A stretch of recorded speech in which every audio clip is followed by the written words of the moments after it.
So what you guys got in the mail or what you picked up from us at the booth or got handed to you somehow is a pH meter. Inside that pH meter, there's gonna be a sample of our product, Fulltec.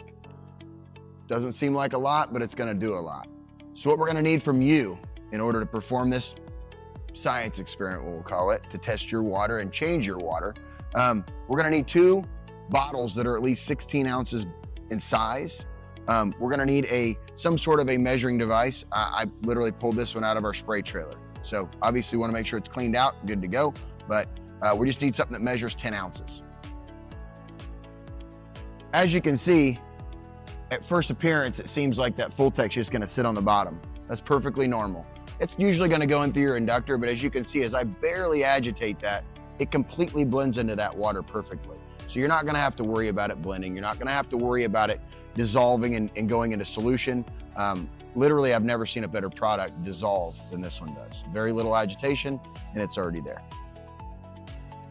Okay, now, for me, I've got 2 little beakers here. You could use solo cups, a coffee cup, doesn't matter, anything that's clean, but we've gotta have some way of getting our pH meter down into there.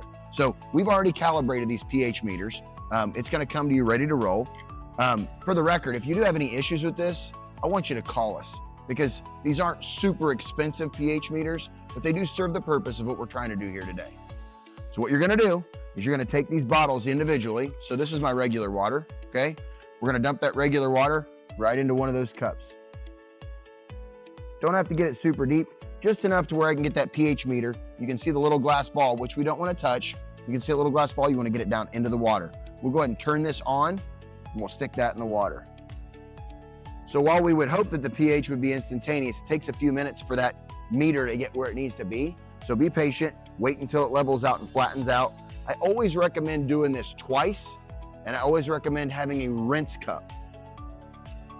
Okay, so every time that I'm gonna take this out and switch from cup to cup, I wanna take to my rinse cup and give it a little swoosh. What that's gonna do is it's gonna keep me, to some degree, from taking my Fulltec water and transferring it into my tap water, and from my tap water or my spray water and mixing it into my Fulltec water. Now, when I get ready to put this into the Fulltec water, I give it a little bit of a blow just to dry it off. And then I'm gonna stick it right into here. And what you should see, what we see, is we're gonna see on a 2 ounce per 10 gallon application, which is about 21 ounces per 100 gallon, we're gonna see somewhere around a 3-point drop. So if your water's about 7 to 7.5, you're gonna get down into those mid to low 4s. And that's what we're kind of looking for. And as you can see from here, our water dropped all the way down to 4.3.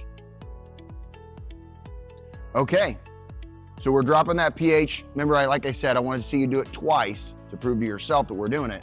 But we're dropping that pH about 3 points. We're bringing that spray solution prior to adding chemistry right down below that 5-point mark where most chemistries are gonna be most effective and efficient.